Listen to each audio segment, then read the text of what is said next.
गलोल बनाऊंगा कवे मारूंगा, गलोल बनाऊंगा कवे मारूंगा। बेवकूफ, तू बंदे भी मारेगा।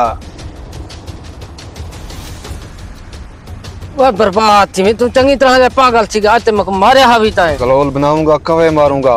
लगता है हमारा भाई पूरी तरह पागल हो चुका है। चल इसका इलाज करवाते हैं। चल आज तो तेरा इलाज करवा के रहूंगा।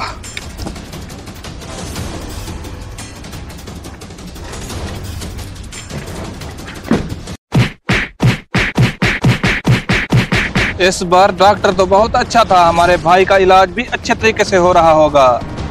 लगता है हमारा भाई हमारे पास आ गया है, इसका इलाज भी अच्छा हो गया होगा। अब बता क्या इरादा है तेरा, तू क्या करेगा?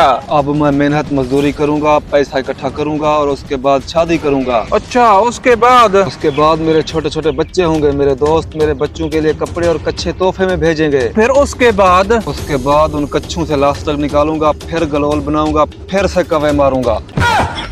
बर्बाद थी वे कहीं ना कहीं दा सिर खौसी है।